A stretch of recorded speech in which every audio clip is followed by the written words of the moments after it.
thank you for those that have joined us. We'll just give a few minutes for our colleagues to join us. Meanwhile, can I invite you to introduce yourself and the organization that you represent, or if you're a consultant or a student, you can let us know where you're dialing in from. So say hello in the chat and let us know who you are, and we'll get started in just a couple of minutes. Thank you.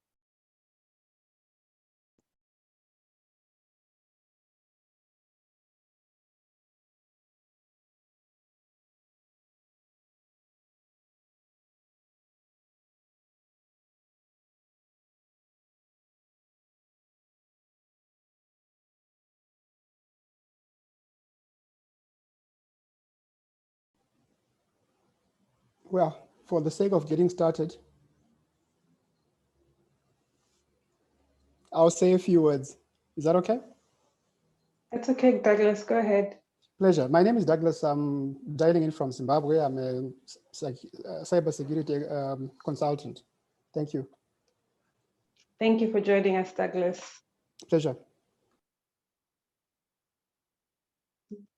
Thank you, Lucy, Esnat, both from Zimbabwe. Thank you for joining today. Good to have you.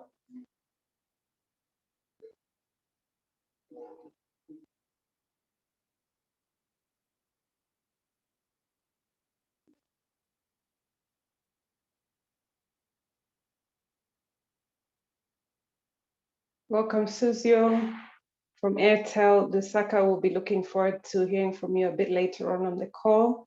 Thank you for joining us.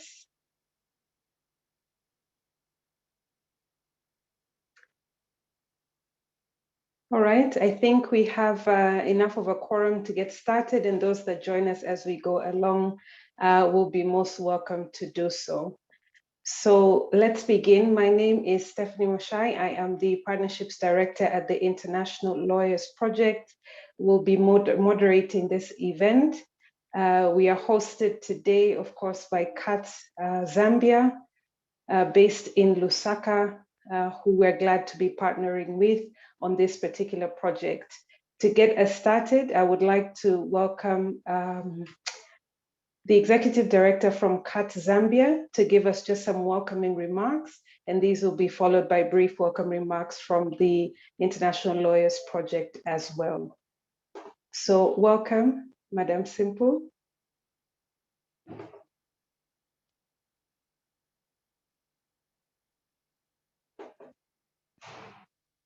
Do we have a representative from CUTS to share their welcoming remarks, or are we waiting on them to arrive?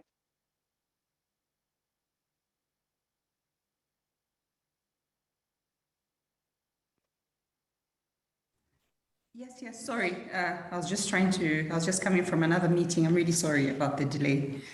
That's okay, welcome. Thank you. Please go ahead with your welcome remarks. Thank you and welcome everyone. Good afternoon, esteemed ladies and gentlemen. Thank you once again for joining us for this webinar. I'm Dr. Claudia Pollen. I am the Center Director for Consumer Unit Trust Society. And of course, we're very pleased to jointly host this webinar with the International Laws Project, ILP, on the Cybersecurity and Cybercrimes Act. Now, a little bit of a background to CUTS. CUTS International is actually a civil society organization that has been functioning in Zambia for the past 20 years. And it has been operating as a center for research, advocacy, networking on issues of trade and development, economic governance, and consumer protection. And over the years, of course, CUTS has distinguished itself by particularly raising consumer welfare producer interactions that have an effect on sustainable growth. Now, in terms of just the cybercrime in Zambia, Zambia recently enacted a controversial digital security law that is aimed at tackling digital crime, the Cybersecurity and the Cybercrimes Act 2021. Now, the Cybersecurity and the Cybercrimes Bill was assented into law by the President of the Republic of Zambia, His Excellency Dr. Edgar Chagwa Lungu, on the 24th of March 2021, and consequently, enacted into law by the Cyber Security and Cyber Crimes Act number 2 of 2021 on the 1st of April 2021, pursuant to the Cyber Security and Cyber Crimes Act, commencement order, statutory instrument number 21 of 2021. Now, the purpose of the Cyber Act, among other things, is to provide for cyber security in Zambia, and obviously to ensure protection of persons against cyber crime, and to facilitate the identification, declaration, and protection of critical information infrastructure, and to provide for the collection and preservation of evidence of computer and network-related crimes. In terms of the actual application of the Act, the Cyber Act applies to all persons, both natural and artificial, and for natural persons, it applies regardless of the person's nationality or citizenship. That is both Zambian and non-Zambian, and whether outside or within Zambia. Now, when it comes to CUTS advocacy work, CUTS has been working very closely with the International Lawyers Project, ILP, over time. And the ILP is a United Kingdom-based legal charity that is committed to providing high-caliber, independent, pro bono legal expertise to help citizens and countries like ourselves to work to achieve economic equality and fiscal justice. Now, given their legal expertise, CUTS requested that ILP prepare a legal analysis on the Cyber Security and Cyber Crimes Act, which is meant to inform the advocacy work. Therefore, the aim of this webinar is to highlight the key issues found in the Cyber Security and Cyber Crimes Act and potentially provide recommendations to the government. This in turn will definitely feed into our advocacy work and allows us to create awareness from an informed perspective. So we are privileged to have a representative from Airtel Zambia to give a private sector perspective and to further help us, the general citizenry, know how we can protect ourselves against cyber crimes. We are also very delighted to be joined by Center for Trade Policy and Development, particularly that they will afford us a civil society perspective on the subject matter. So we hope this webinar will provide insightful ways to protect ourselves, yourselves, from cyber crimes. So thank you once again for joining us, and welcome to all of you. Thank you. Over to you. Thank you, Dr. Pollen, for those remarks, the welcoming and the overview, most helpful. Thank you so much. I'll now invite my colleague Jacob just to give brief welcoming remarks from ILP. Jacob. Thank you, Steph. Welcome everyone as well, and thank you for joining us today. I'm Jacob. I'm a legal fellow with the International Lawyers Project. I'd like to give a big thanks to CUTS, first of all, for their continued work on the issues we addressed today, from civil liberties, freedom of information, and digital rights, as Dr. Pollen discussed, and for the partnership we share with them. As Dr. Pollen mentioned, the International Lawyers Project is a UK-based legal charity. We support communities, civil society, and governments in accessing legal support and expertise to advance their causes. We've worked in over 80 countries so far and developed a worldwide network of expert legal volunteers. We're looking forward to today's discussion and would like to affirm our continued support to our partnership with CUTS and our work in this region. Thanks very much, Jacob. Thank you, Jacob, and thank you, Dr. Pollen. So let's get right into it. We would like to kind of get a feel of the room, so to speak. We, of course, have persons from different sectors with different interests. We have private sector, media, civil society, probably academics. So we just want to get a feel of the room as we kick off. And to do that, we will start with a poll question, which we will invite you to participate in. If I can ask Jacob to put up the poll question, please. And I will read it out. There it is. So the question is, which of the following potential issues bothers you the most in this particular period? Is it your limitations on your ability to receive information and share your opinion? Are you most concerned about that the cybersecurity measures don't balance your right to privacy? Are you most concerned about infringements on media freedoms and censorship? Why are you most concerned about becoming a victim of cybercrime? Please pick one answer and we'll be able to see what it is that we're all most worried about. I'm sure you're worried about more than one, but if you can pick your top one, that would be great. And we will see the results shortly. So we'll just give you just about 20 seconds, 15 maybe, just to pick your top answer, and then we will see the poll results.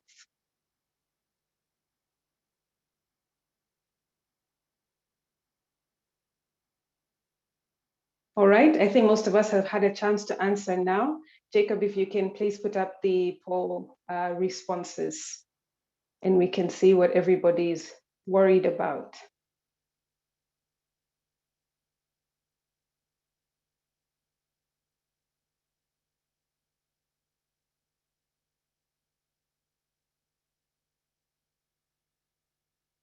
Wow, it's quite a close split. We have majority worried about becoming a victim of cybercrime. This is followed by infringements of media freedoms and censorship, and then lack of balance between your right to privacy and cybersecurity measures. That's quite interesting, and we hope that for the speakers, it also gives some guidance in terms of what the room is concerned about, and perhaps you can give some emphasis in your remarks. For now, let's just get straight into the discussion on the new law. We have ILP media law expert Barbara Swann. She'll be presenting her in-depth analysis for CUTS into how the new cybersecurity and cybercrimes law affects civil liberties in Zambia, and the closing of the civic space as well in Zambia. Barbara is a media lawyer and an international legal consultant. She served as a longtime consultant for the US Department of Justice at the Criminal Division, and she has carried out consultancies for several agencies, from the European Union to the Center for Global Communication Studies. Barbara received her Juris Doctor degree from Rutgers University School of Law in New York. We're really pleased to have you on board, Barbara, and we look forward to your presentation. So please go ahead. Thank you.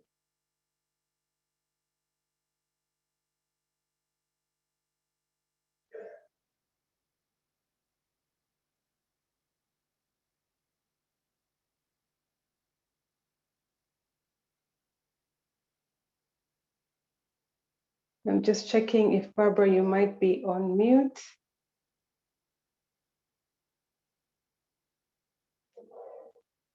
Yes, you are on mute, Barbara. If you're speaking, please unmute yourself to speak.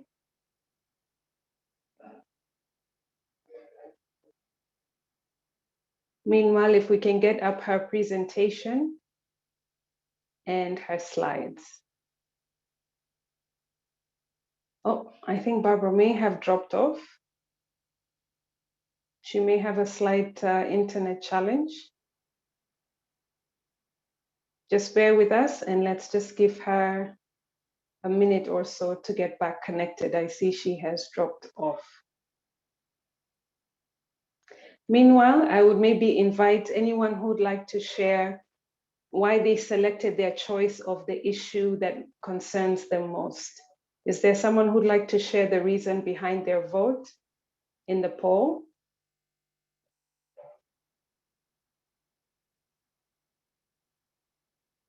You can unmute yourself and just let me know that you would like to speak as we wait for Barbara.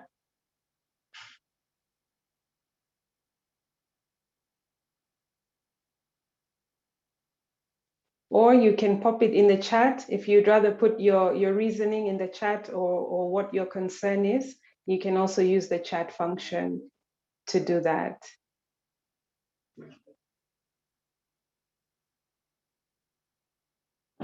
We have a group of shy participants, I think. Unless I go back to Douglas. Douglas, would you be willing, did you take part in the poll, and what do you think your main concern was?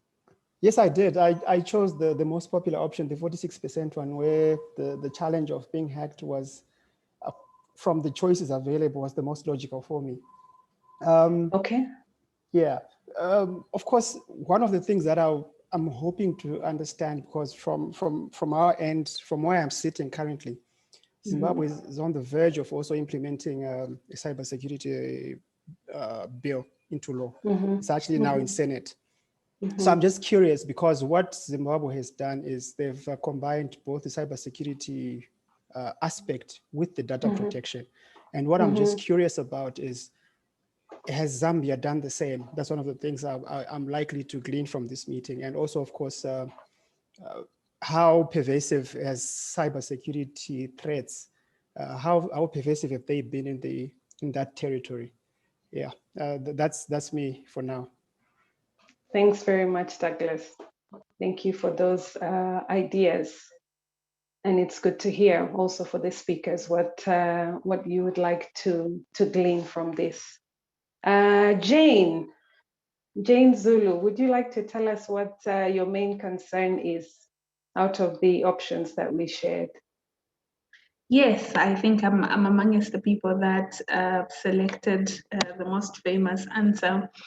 I think this is very important to us because we are moving and evolving to these cyber spaces. So I think we are prone to cyber crime. So I think that becomes a huge concern for me as a citizen to see how I can be protected even when I am trading or speaking or voicing out an opinion on these cyber spaces.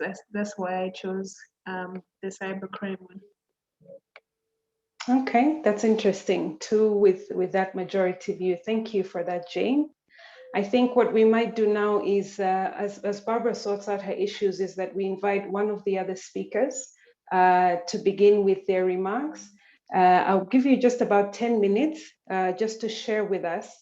And I'm looking at Suzio, I hope I'm pronouncing that correctly, Suzio Akatama.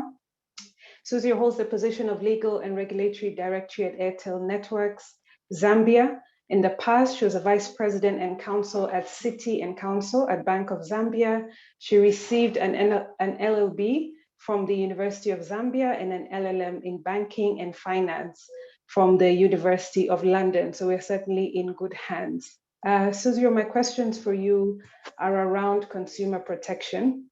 And we just want to hear something on how Airtel, what measures Airtel will be taking to address any potential of their networks being used to perpetrate criminal activity that would compromise users' personal data. As you've heard, it's a concern and actually the majority of concerns. So maybe a bit about the preventative measures. And then also we are interested to know, how will you raise awareness for your consumer base and in Zambia over the potential risks of attack, and how can they protect themselves?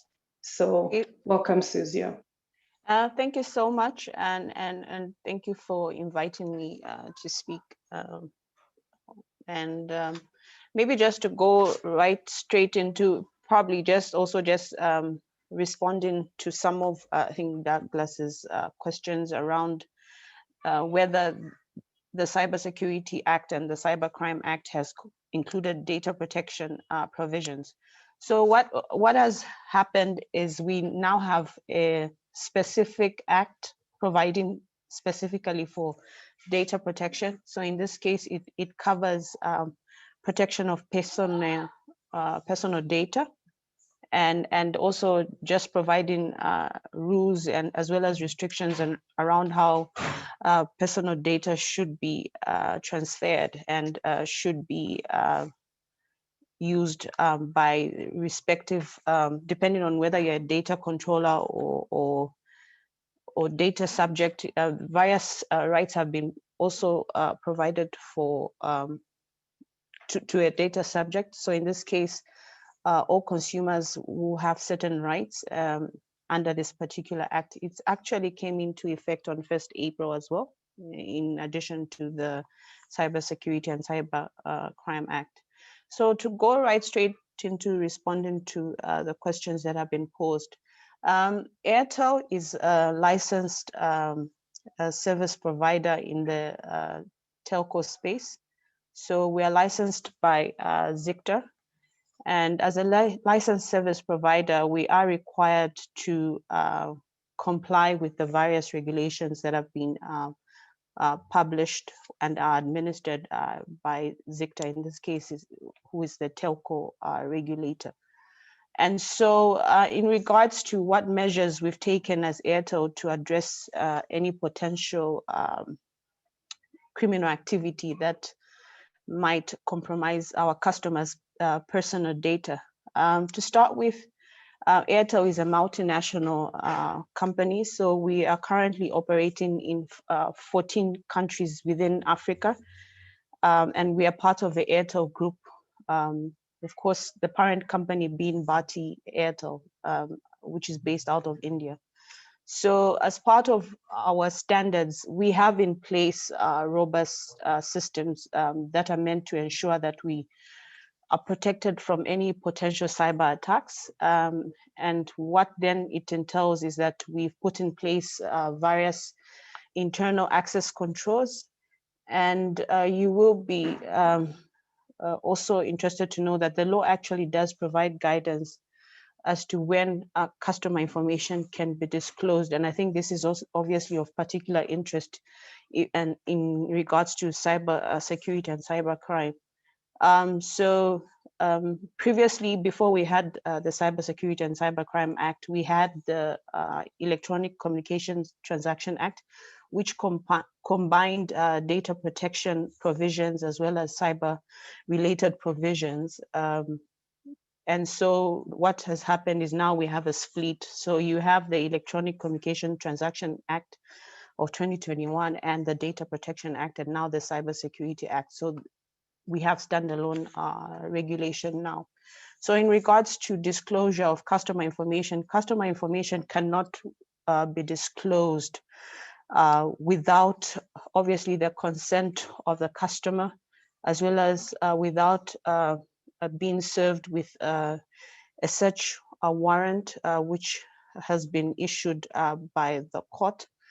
And in some instances, we can only disclose customer information upon receipt of a court order, and obviously upon request from the regulator. So we are guided by regulation, and therefore we cannot disclose personal data without fulfilling the respective requirements as contained in regulation. And in terms of what sort of preventative measures we've taken as Airtel to eliminate any potential consequences reaching our customers. So as a network provider, and the fact that we are in the technology space or communication space, there will obviously be always potential threats on our systems. And therefore, as Airtel, we are or have been working tirelessly in the background to ensure that our service to our customers is not in any way affected by such threats. So there are obviously attacks that we receive, but because of the systems that we have in place, we are able to ensure that there's no disruption whatsoever to our consumers. And this is obviously evidenced by the recent ISO certification that we obtained in regards to our information security as well as business continuity. So it took actually some time for us to prepare for this certification. I think we started the process sometime in 2019. So it has finally culminated into us being certified in regards to our information security systems as well as our business continuity systems. And in regards to what sort of awareness we have engaged in regards insofar as ensuring that our customers understand the risks as well as are able to respond to cyber attacks and are able to protect themselves. So as Airtel, we recently launched a 360 fraud campaign, which is aimed at educating our customers on fraud. And also, we've also been concerned about child online protection. And so whilst minors are not directly registered as consumers, and because the law only allows 18 years, adults 18 years and above to actually register as consumers, we still have minors that use our platforms in the sense that they have access to our services, they have a mobile phone, but then it's registered in an adult's name, be it their legal guardian or their parent. And so we have a duty based on what the regulator has directed, that we actually provide some sort of educational campaign or awareness around child online protection. And so we do disseminate information by way of social media adverts, or just flyers around, and information, as well as SMS blasts, to be able to educate our consumers in terms of how they can protect themselves and protect their minors from any form of attack by cyber criminals. So we have that deliberate program in place to be able to protect our consumers. Thanks very much, Suzio, for those comments about what Airtel is doing to protect consumers in the campaign against fraud and all that's happening. I'd like to invite our participants to prepare your questions based on what you've heard. For Suzio and for all of our speakers, coming up, we will have a Q&A session briefly. Apologies from Barbara, who is actually able to hear us, but we're unfortunately not able to hear her. And so she's doing her best to get that sorted out. But while she does that, allow me to invite Isaac Mwaipopo from the Center for Trade Policy and Development. Isaac is the Executive Director of the Center of Trade and Policy Department. He has engaged with the implementation of digital security laws and driving inclusive growth in the Zambian economy. Isaac, our question for you today is around the impact of the provisions of this law on Zambians. What do you think that the citizenry should anticipate? What is going to be the impact on them, and which group of the citizenry do you think are most at risk from this? So welcome, Isaac, to make your brief remarks. If you can keep it to 10 minutes, and we'll be able to have Barbara on after you. Welcome. Thank you so much, and greetings to everyone on the call. A good job done by the Consumer Indemnity Trust Society, working with the international lawyers to look at this piece of legislation that was recently passed into law. So from the Center for Trade Policy and Development, basically, we would want to share a few thoughts in line with the work that we do in the civil society space. So if you look at the recent happenings within the civil society movement, one of the things that you notice is the shrinking space for the kind of work that we have been doing. So you find that for us to host meetings, it has been quite problematic in some of the places.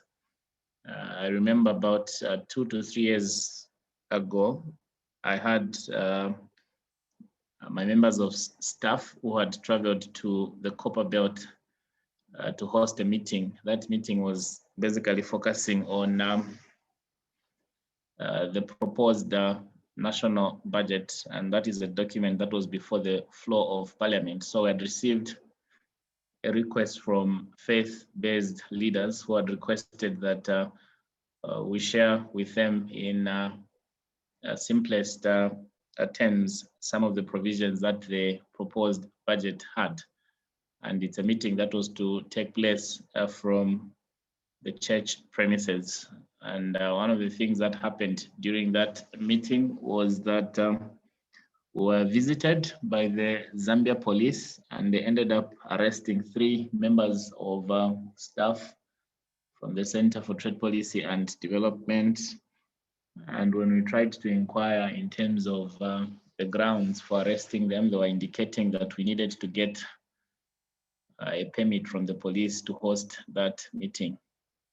Now, when you look at situations of that kind, it then means that civil society actors need to identify alternative platforms through which they can conduct their work. And the cyberspace happens to be one of those places that has created an avenue for interacting with various stakeholders in terms of the work that we have been doing. A lot of civil society organizations have been using platforms such as Twitter, Facebook, to undertake their advocacy work. So when government had indicated that they were going to introduce cyber laws, one of the fears we had from the civil society was that it was an attempt to further reduce the space for the work that civil society organizations are involved in. And one of the big concerns we have had around the cyber security laws was the manner in which it was enacted. So towards the end of Parliament, before it was closed in terms of its operations, there were a number of bills that were introduced, and most of the bills that were introduced were being rushed in terms of consultations. So if you look at the cyber security laws, they happen to be one of those that did not go through the rigorous process of consultation. The normal situation is always that they write to a number of civil society organizations, they write to a number of other private entities or private sector players. Like in this case, you might have even telecommunication company where they request that they provide input into the proposals. But when you look at the way this one was handled, this was actually rushed, and the number of provisions that make us feel that our work will become very difficult. One of them is the one that is speaking to how government can access information, be it information involving individuals or information that involves organizations. And when we heard from the center that there's actually a detailed analysis that has been conducted, we thought that it will create a good platform for us to understand in detail some of the provisions that it has, pick out some of those that might be progressive, and identify those that might need attention if we are to safeguard spaces like online platforms for the kind of work that we are doing. So it is from that background that we have some concerns from the civil society. Thank you very much, Isaac, and for just reiterating the importance of a free online space for freedom of assembly, of association, of expression, and of information. Very critical indeed, and very unfortunate to hear of the events of our colleagues in Zambia. We now have Barbara back on, so I think we will invite her to make her presentation, and after that we will have a Q&A for all the speakers. So please prepare your questions. As I said earlier, please feel free to use the chat function. If time allows, then we will invite some to unmute their mics and ask some questions. But for now, I invite you to use the chat function as you hear the speakers. Please pop your thoughts and questions there. So Barbara, we're glad to have you. Apologies for the glitch. Please do go ahead.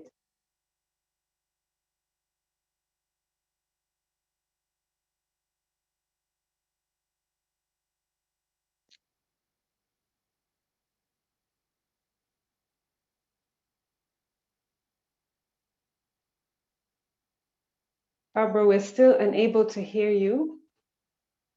Can you hear me now? Yes, we can. That's great. Welcome, Barbara. Yes, again, my apologies for joining this webinar a little bit late. I'm very pleased that this was just a software glitch and not a cybersecurity attack. I want to thank CUTS, first of all, for inviting my participation. And as mentioned, I am a lawyer and a communications law expert representing the International Lawyers Project pro bono.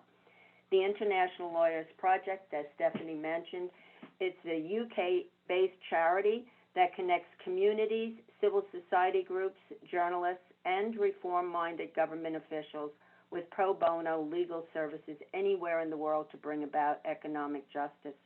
And economic justice is profoundly impacted by cybersecurity. Every day we learn about cyber attacks on governments, financial institutions, private companies. We hear about cyber criminals targeting individuals, businesses, state entities. Cyber crimes both contribute to economic inequality and are driven by it, costing the global economy more than $6 trillion USD annually. That's more than double what it was 6 years ago. Can we go to the next video, the next slide? Jacob? Yeah. The next one, please, Jacob. There's no question that cybersecurity is a defining issue of our digital world.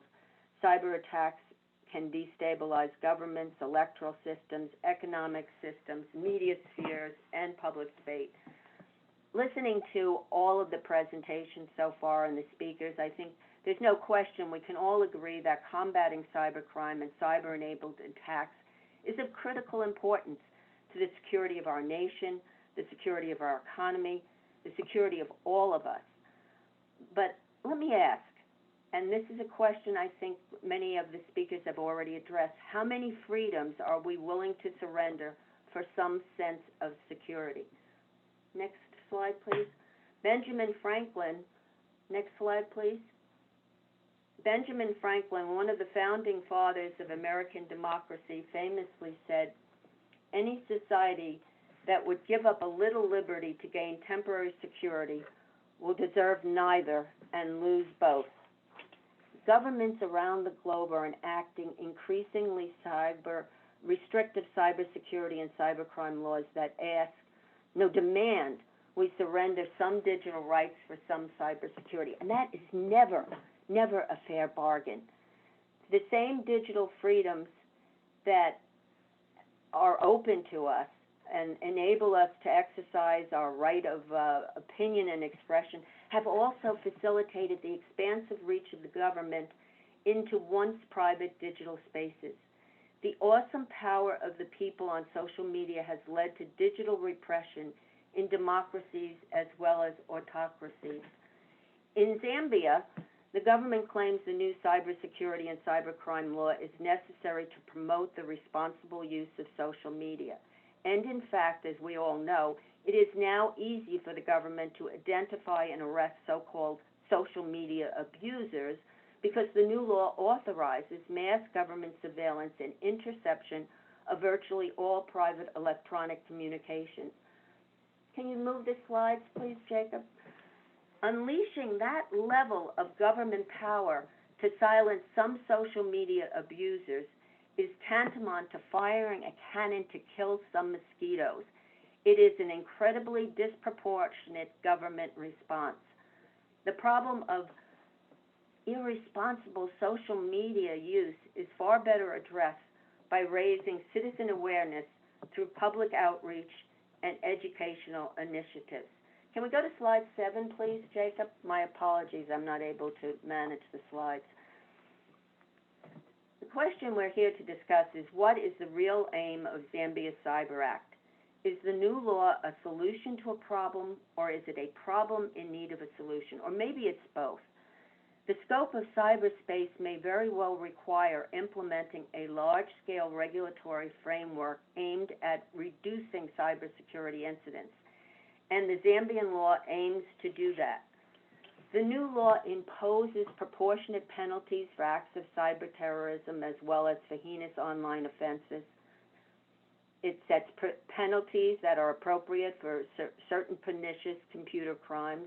And importantly, very importantly, the law contemplates international cooperation in maintaining cybersecurity and also in entering into multilateral and bilateral agreements for mutual assistance and cooperation in investigating and prosecuting cyber offenses. Now, that's important because the borderless nature of cyberspace makes cyber threats a global problem requiring global cooperation.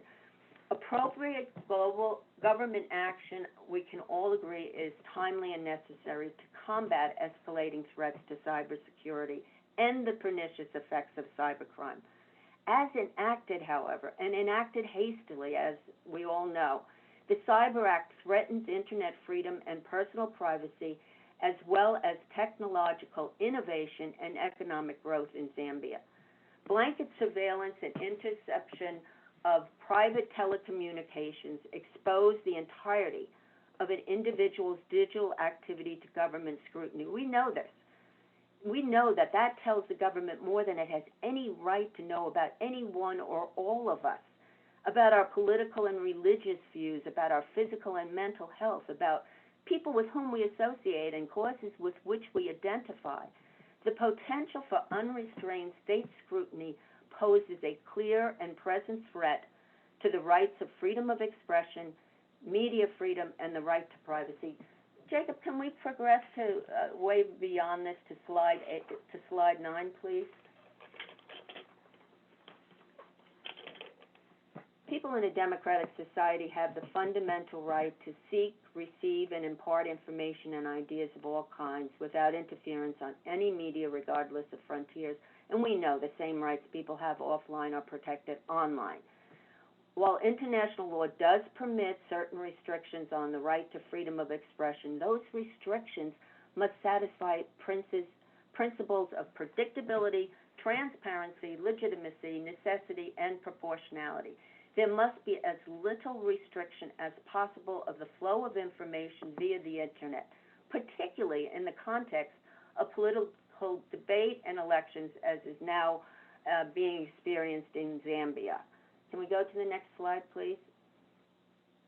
A pervasive problem of the Zambian Cyber Act is the lack of precision in defining important terms and provisions.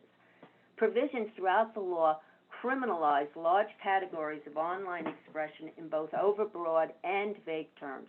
In some areas, the law is overly inclusive, such as defining, for example, hate speech and conduct, cybersecurity incident. In other areas, the law is ambiguous in not defining loosely worded terms such as corrupt morals, harass, cybersecurity threat, obscene matters or things, fit or proper person. The definition of critical information, which is of critical importance, is left to whatever the minister decides it should be. Overbroad terms are a cause for concern because they restrict more protected online expression than is necessary to achieve the legitimate government interest of protecting the people of Zambia from cyber threats.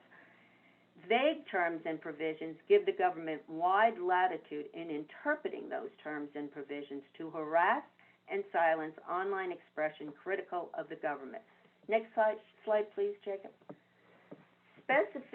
Specificity as to what activities constitute cybercrimes, thereby justifying government surveillance and interception of online communication, is of critical importance, both as a basis of due process assurances and as a measure of government accountability and delimitation of powers.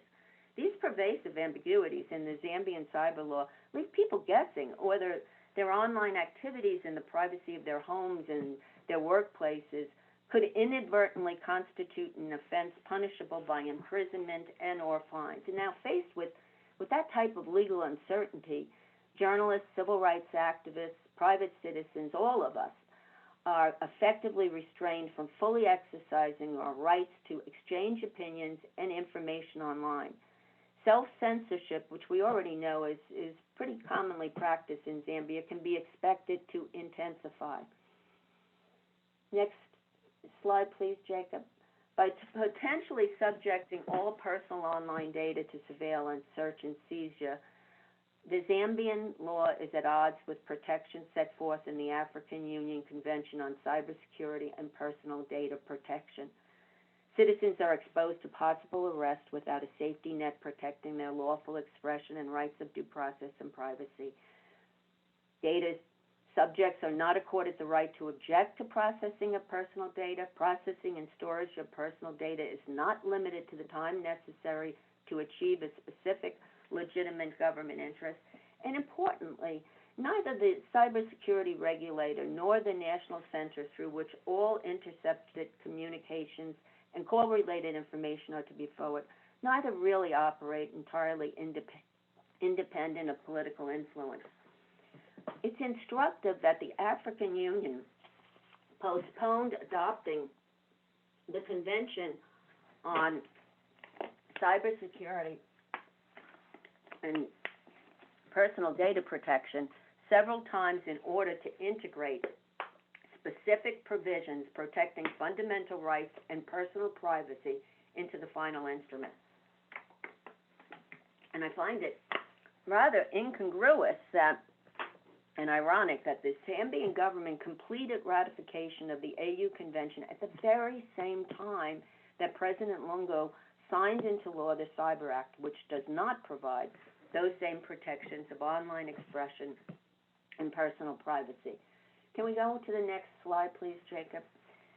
Dealing with unfavorable regulatory changes is identified globally as one of the top risks facing the telecom industry today. And data protection is the most critical of all regulatory changes, now and projected for the future. Yet, Zambian service providers must now collect personal data from individuals, including names, addresses, identity numbers, before even entering into a contract for provision of any electronic communication services. Service providers are obliged to collect and keep a record of any other information which the service provider thinks or guesses may be necessary to comply with requirements of the new law. And I say that because the new law is ambiguous as to exactly what additional information would be necessary and how it would be justified. Service providers are required to install at their own expense hardware and software facilities and devices to enable the interception of communications when so required by a law enforcement officer or under court order. Electronic communication services must be capable of rendering real-time and full-time monitoring facilities for the interception of communications and all call-related information in real time or as soon thereafter as possible after the call has terminated. Service providers also have to have one or more interfaces from which any intercepted communication shall be transmitted to the Central Monitoring and Coordination Center. In addition, telecom companies need to be cognizant of provisions of the law dealing with critical information and critical information infrastructure. Depending on how the minister defines those terms will determine the extent of additional burdensome compliance obligations. The inability to comply with regulatory changes can have very serious consequences for telecom companies. We know this.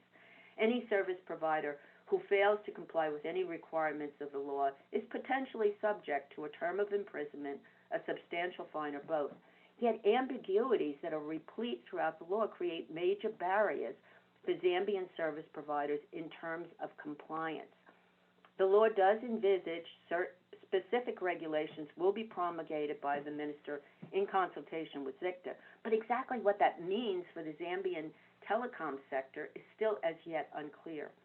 What is clear is that technical, regulatory, and economic complexities of compliance will create major challenges for service providers. Service providers who are now forced to serve that dual role of enablers of digital access and forced facilitators of digital surveillance. Amendments to the Cyber Act are needed. Can we go to the next slide? To bring the law into compliance with international and continental human rights standards, and to ensure that compliance demands do not stifle innovation or stunt economic growth in Zambia. Necessary and important changes to the cyber bill were proposed were proposed by the Joint Committee of the Committee on Media, Information and Communication Technologies and the Committee on National Security and Foreign Affairs.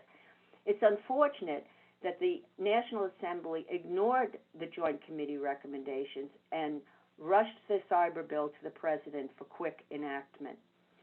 Can we go to the next slide, please, Jacob?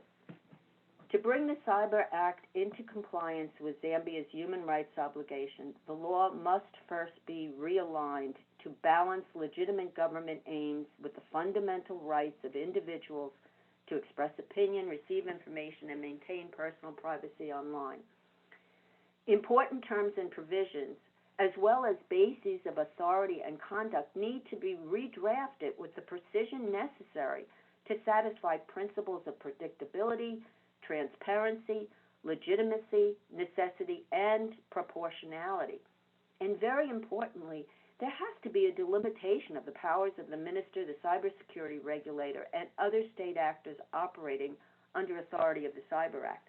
As it stands now, the law grants the government almost limitless power to exercise control over private online communications.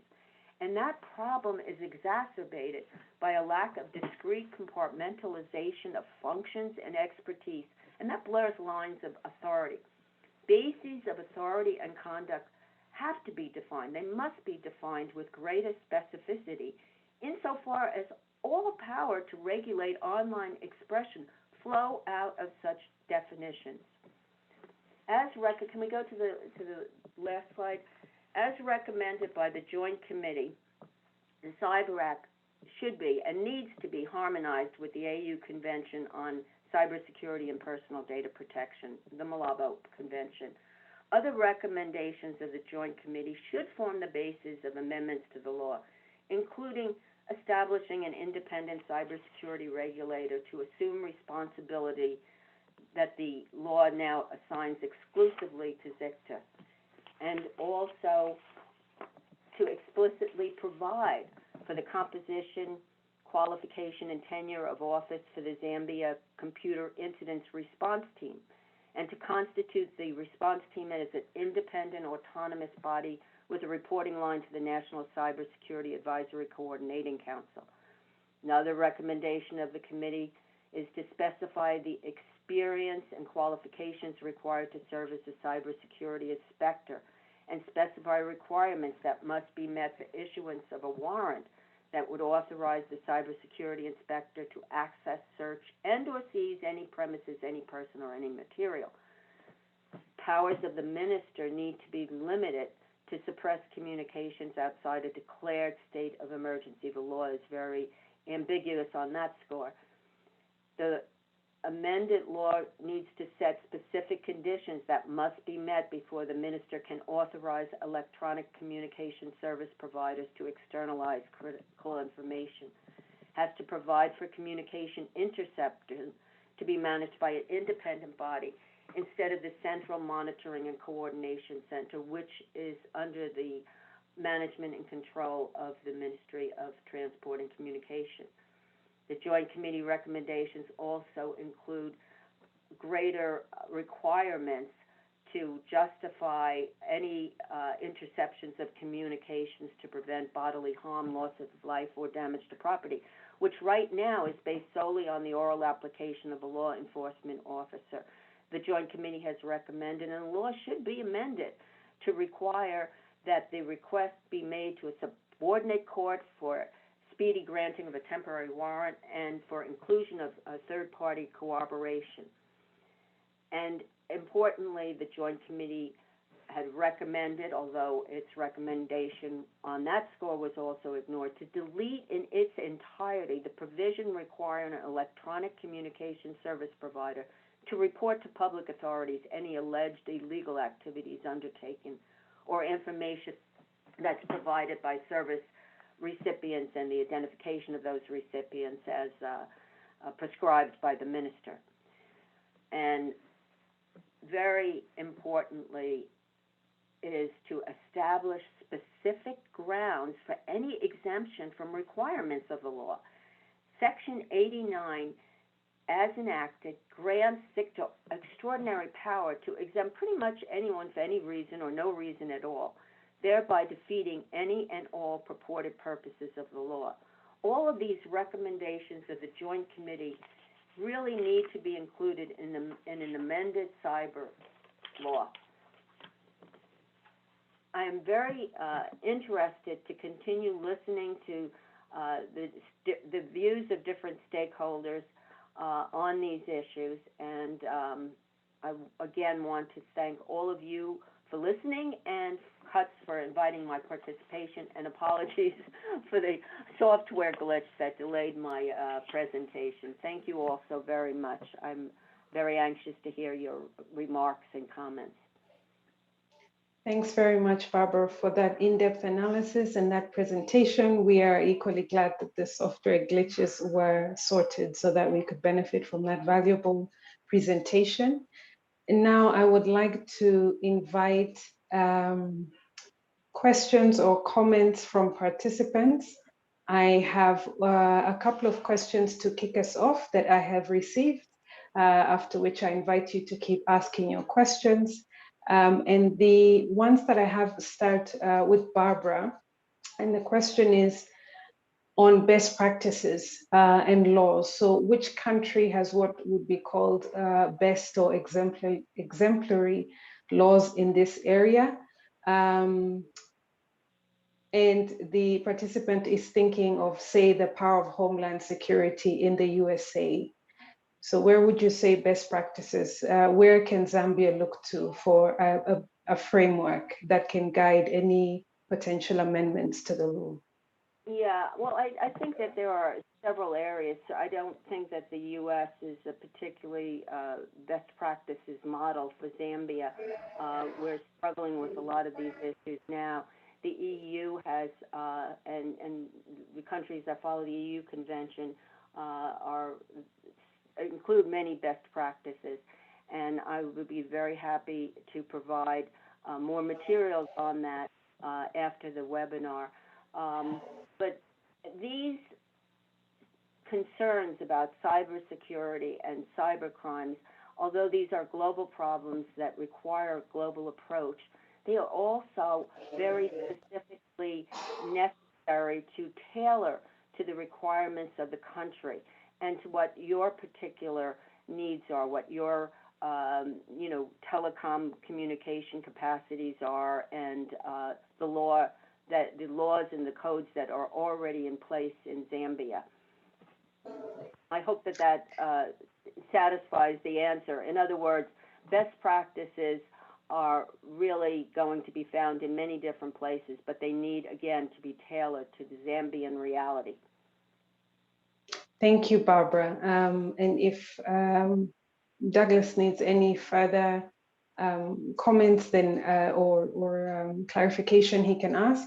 But a second question from him, he just makes a comment that the issues that you raised, Barbara, are almost a replica of the issues that dominated discussions in neighboring Zimbabwe and ended up becoming political discussions. And so in his mind, there arises a dilemma. Should we work with weaker laws that are imperfect? Is it better to have no laws at all and then work there to seek protection? What's worse, a terrible law or not having a law at all? Is his question. Yeah, I mean, this is a tension that exists everywhere. Certainly it is prevalent, as I'm sure you're all aware, in the United States and in Zimbabwe and in Zambia. The issue becomes political, which is most unfortunate because it really should not be one-sided or used to justify political repression or suppression of expression. I think that the best thing is obviously to work within the regulatory framework to make the amendments that are already been recommended by the Joint Committee that may well have been included in the law had the National Assembly taken a little bit more time. And these were considered opinions that were presented by the range of stakeholders and really considered by the very important Joint Committee. I think that working within that framework, lobbying Parliament and working with ZICTA and the other regulator authorities under the law is going to be very, very important in making the amendments that are necessary. Does that answer your question? Yes, it does, Barbara. Thank you very much.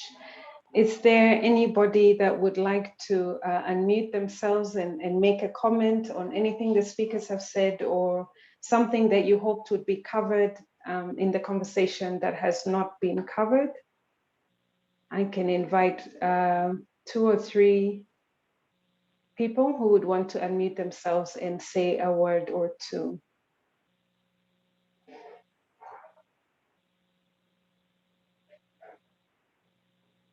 We have yes, Jacob. Please go ahead and unmute yourself. Jacob, thank you. Yes. Yes, thank you very much for the presentation that has been done by Barbara. This is quite interesting to actually know that probably our cyber security or the cyber law that we have in Zambia is actually not meeting some of the requirements for it to be implemented effectively.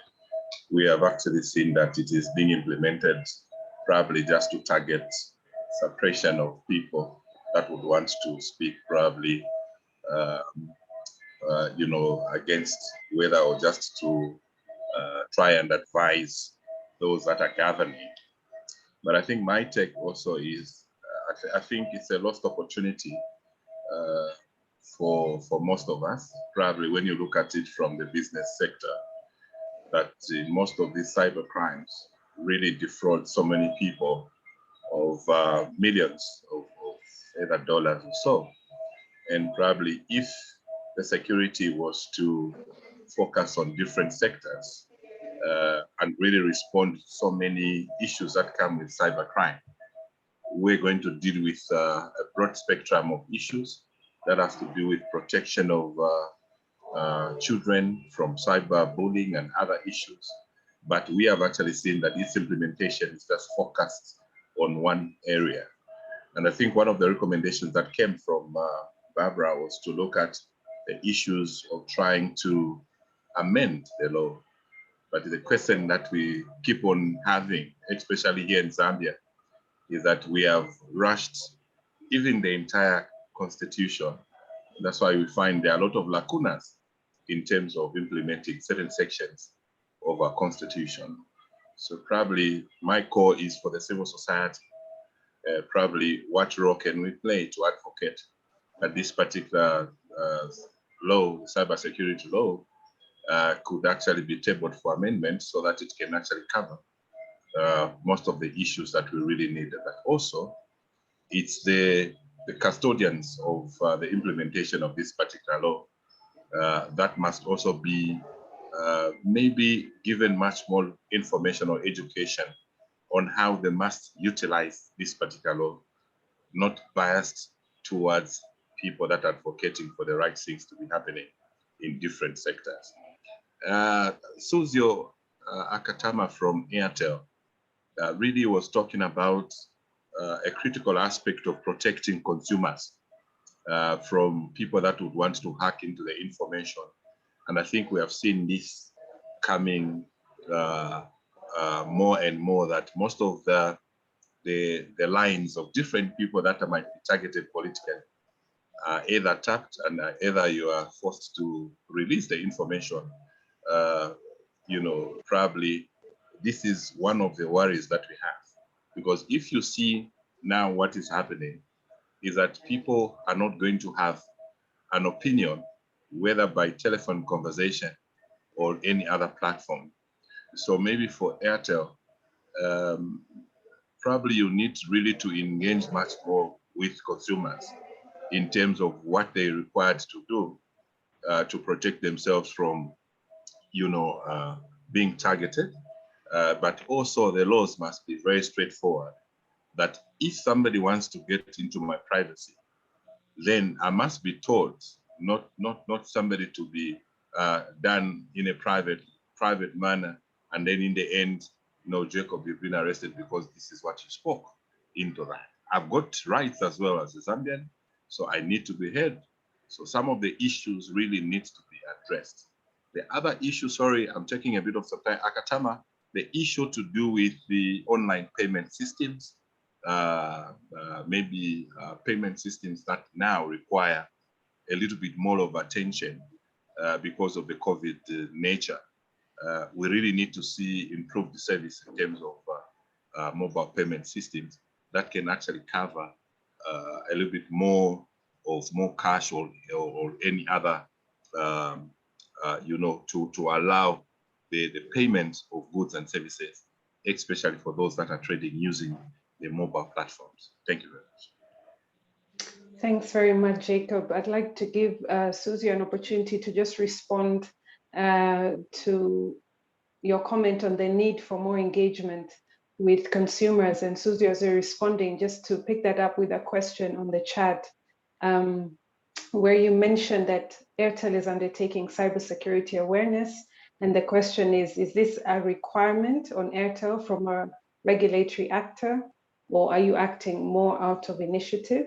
And then after Suzio, I would ask Isaac to just respond to what is it that civil society can do at this point. So let's start off with Suzio, please. Okay, thanks. Thanks, Jacob. I think your concerns are valid and probably obviously justified. But for Airtel, obviously, we are licensed by ZICTA, and as a service provider, obviously, we have to comply with our license terms and conditions in regards, insofar as the law is concerned. But obviously, at the same time, we are there to serve our consumers, and our consumers have various rights. We are required, in particular, by our license terms and conditions to maintain confidentiality of our customer information, as well as any personal data. And even in so far as the usage of that data is concerned, we have to use it for the purpose that it was intended to be used. And so in terms of educating the consumers, this is something I think is part of our ongoing educational campaign. I think once in a while we do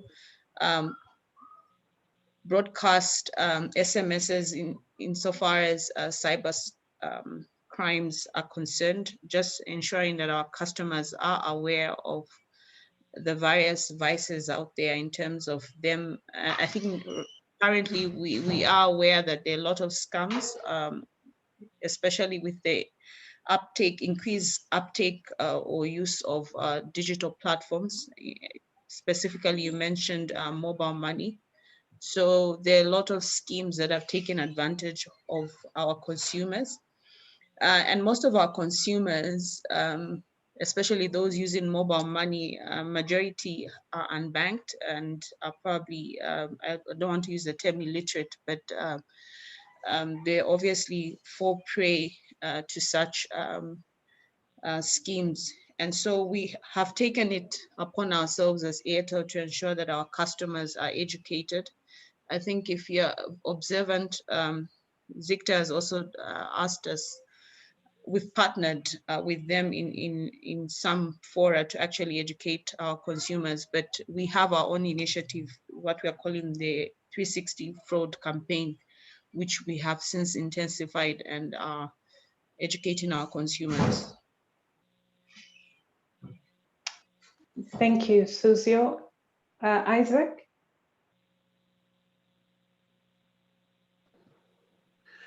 From the civil society, I think we have two obligations. One is to avail information pertaining to what is provided in the current Cyber and Security Act, so that we can help people to understand the implications of some of the things that they do, because already we have seen a number of people that have been taken to the police for questioning because they put up a post, and we've also seen some people even being jailed more recently. But besides that, it's to also isolate those provisions which are progressive in the Act and those that might need attention, so that when Parliament resumes after the election, suggestions can be made in terms of what may need to be relooked at. Thanks very much, Isaac. Esnard had his hand up. Please go ahead. Thank you so much. I heard you say, sorry, she had her hand up. Apologies. no, it's okay. So my question is, Dr. Pollen said in her opening remarks that the recommendations would be provided to the government. Now we are 13 days to the elections. So if the same government retains their seat, if they turned down the recommendations, the same recommendations according to the presentations, from Ms. Swann, what are the chances that they're going to listen to the recommendations afterwards? Considering, it's clear from what is being presented right now that they are pushing an agenda. And if it's a different government that is going to be ushered into office, how are you planning to work with them to implement better cybersecurity laws in the country? Thank you. Yeah, I think that's a good question for civil society. So Isaac, I'll come to you for that. And then Susie, you can advise if private sector have taken the opportunity, not necessarily Airtel, but any private sector association have taken the opportunity whether to have make a submission to Parliament or have a roundtable with any members of the executive on this, or if that is indeed possible for private sector in Zambia. But maybe we start with Isaac on any plans for making this an election agenda, or what the situation might be after the elections. Well, if you look at our politics, it's even when you observe the recent campaigns that have been going on, they've not focused so much on issues. They've not focused so much on policy recommendations in terms of what the contesting political parties intend to offer. Mostly it's been about name calling. It's been about there've been a lot of hate speech that we have seen. But other than that, if you look at what is likely to happen after the elections, one of the things that you should anticipate is that we are likely to have a lot of new members of parliament. And in terms of laws, the laws are not entirely made by the government that is in power. These are taken to parliament. A proposal can be made even by an independent member of parliament on the floor of parliament, proposing that amendments be done. But besides them just being made on the floor of parliament, there's need for us to do some sensitization to help the new members of parliament to understand in terms of the key contents of the current law and some of the pros and cons about the law. So it is based from that you can also consider steps in terms of bringing it back to Parliament. Thank you. I hope that answers your question, Esnard. Suzio, any comments on that? Okay, so in terms of what us as telcos have, whether we participated in making our submissions, just to mention that I think at the time when it was still was it at second reading or is it first reading, we were obviously given short notice in terms of providing our submissions. I'll speak specifically for Airtel. I think we were asked to make submissions to Parliament, to the Joint Committee. I think Barbara spoke about some of those recommendations. And so we did highlight some of the provisions as well as some of the definitions really that weren't clear, and there was some vagueness in terms of how they were brought out in the Act. So we were given an opportunity, but obviously some of those provisions are yet were not considered, but we were given an opportunity. Okay, thank you for that. Any other questions, or anybody would like to raise their hand to make an intervention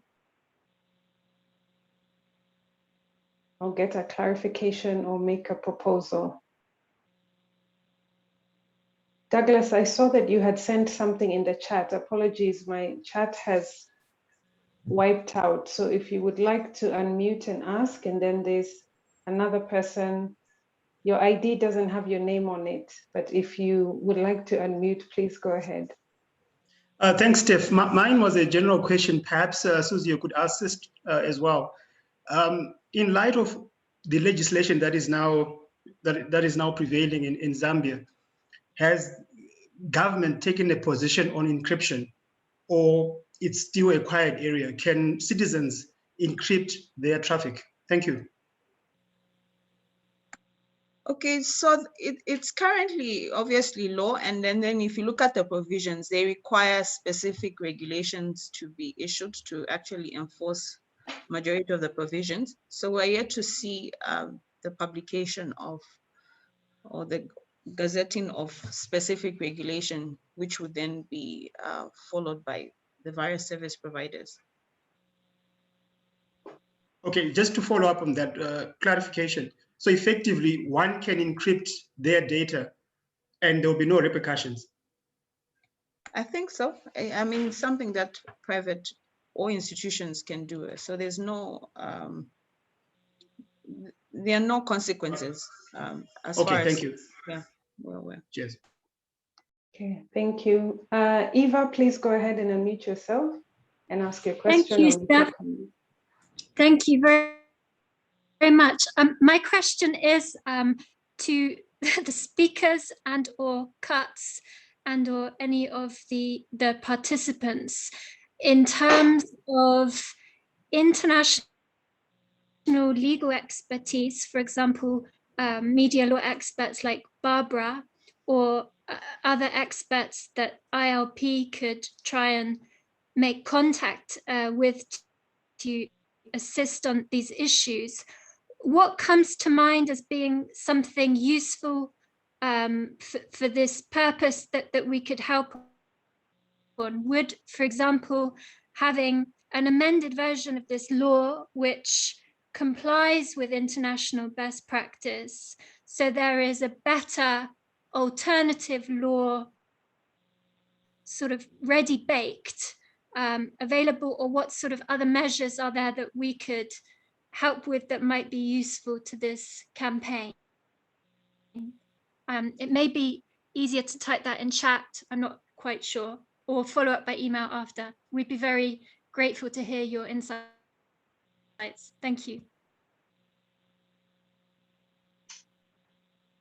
Thanks, Eva. I think I can, Eva is the Executive Director of ILP. I can maybe channel that to CUTS and to Isaac. What would be useful?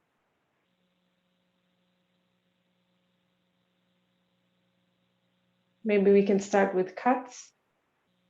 I think I can take a go at that. I think our synergies already have been quite helpful for us as CUTS and also as a CSO, because it provided us with adequate information. Taking Barbara's analysis, for example, it provided legal backing for advocacy work. So synergies like that and working together like that enhances our voices, or enhances the quality and the quantity maybe of our work, even as we go out to advocate for these advocacy messages to do with cybersecurity and cybercrime.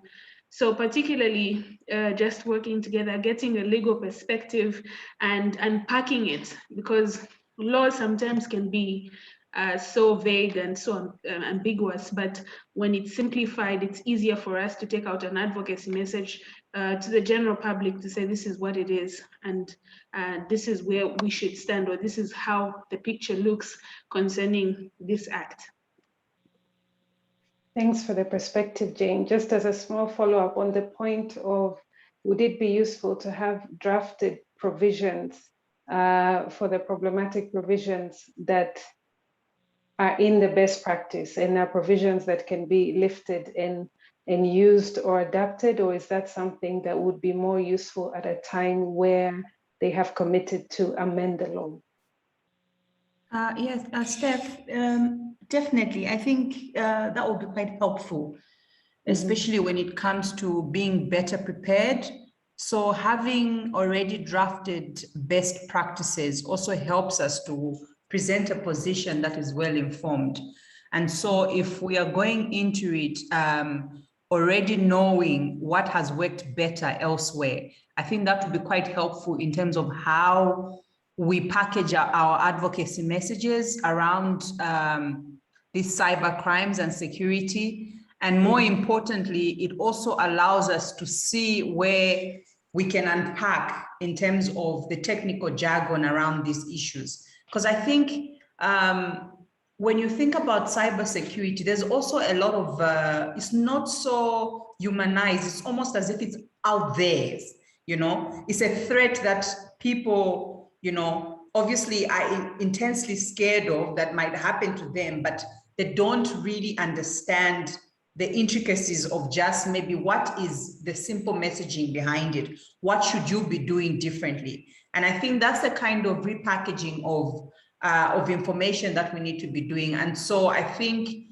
looking at best practices, simplifying the messages, and more importantly, just looking at how other countries are transitioning into, you know, creating messages that for more enhanced consumer welfare. I think that would be something that would look to, you know, working on with you and, you know, that even just with the private sector and even just in terms of our combined efforts as civil society. Thank you so much, Dr. Pollen. We're coming close to the end. So Isaac, if you have any remarks, I'll give you the floor. Otherwise, I will just begin to close us out and ask the speakers to prepare just a 15-second closing remarks, your final thought as we close. Isaac, did you have anything to say on that point before we proceed to close? I think we can proceed to close. CUTS has adequately responded to that question. Okay, thank you. So just before we close out, we just want to ILP CUTS would just like to know, and the speakers as well, based on their presentations, what was useful to you and to your work going forward, or to you even as an individual. So Jacob, if we can get the last poll question up as the speakers prepare just their 15-second closing remarks. So the question is, what has been the most valuable knowledge area for your work coming from this webinar? Was it the content of the law and what needs to change? Was it the private sector approaches? Was it maybe for those of you who are not from Zambia, you learned a bit more about the Zambia country context? Or was it the discussions for the opportunities for engagement on our way forward? Advocacy, sharing information, partnerships, and so on. We'll give just a few seconds to vote, and then we'll ask the speakers to make their very brief closing remarks.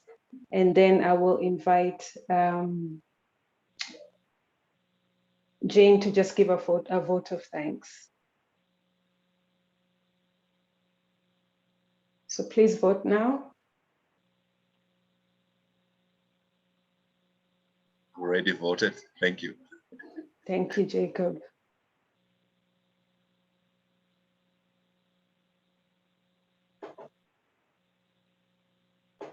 All right, I'm sure we should have some results now. So we can ask Jacob to please put up the results of the poll for us to see.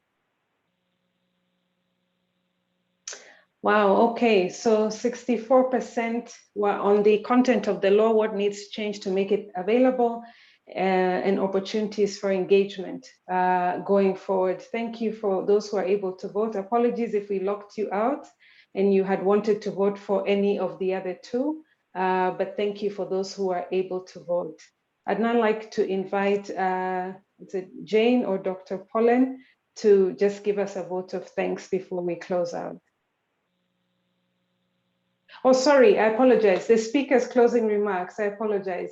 Suzio, can we start with you with just your small bite closing remark?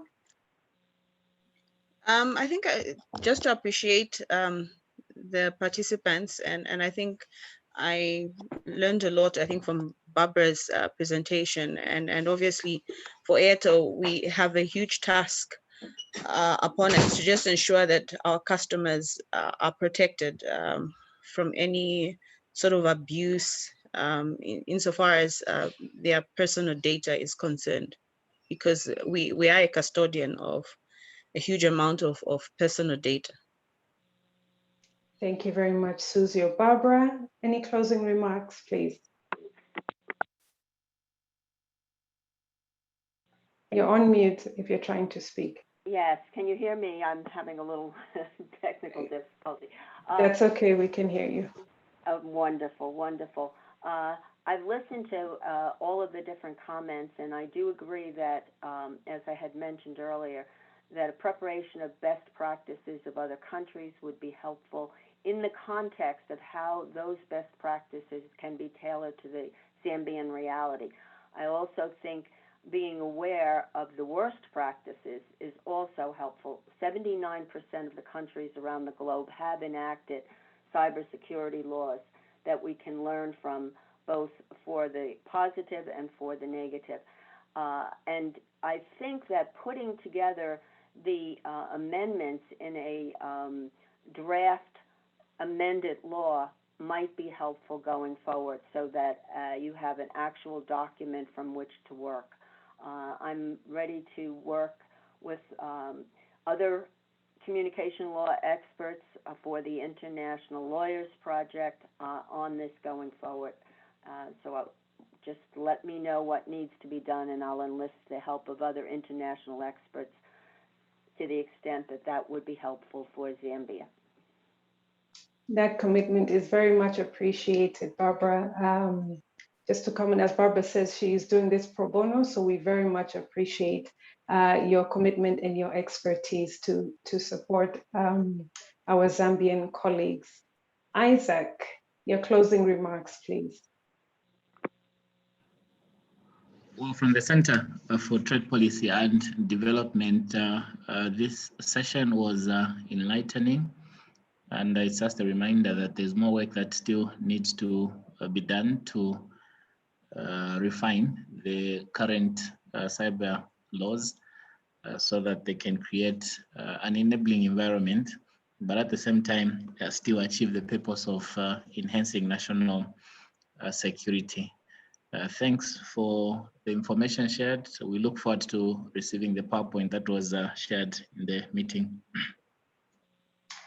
Thank you very much. We're so thankful to all, but we would like to give our hosts the opportunity to give the vote of thanks. So over to you, CUTS. Thank you so much, Stephanie, and thank you for giving us the opportunity to work with you and Barbara. This has been a long time coming, long time of preparation. Thank you for being patient with us through this preparation period. Also, a big thanks to Barbara for doing this work, like Stephanie has mentioned. We are grateful for this. This will definitely help with our advocacy messaging in the future, and looking to work more with you. We're also looking forward to working with the private sector, which is Airtel, on ways, coming from a consumer organization, on ways in which the consumer can protect themselves from cyber crimes, and how they can protect themselves from these cyber spaces. So a big thank you for everyone who joined on short notice. Thank you so much for availing yourselves. This webinar would not have been possible without your participation. Thank you so much. Thank you so much, Stephanie. Thank you, everybody. Have a good day, a good evening, a good night, and we hope to see you soon on the next conversation. Goodbye, everyone, and thank you. Bye-bye. Thank you very much. Bye.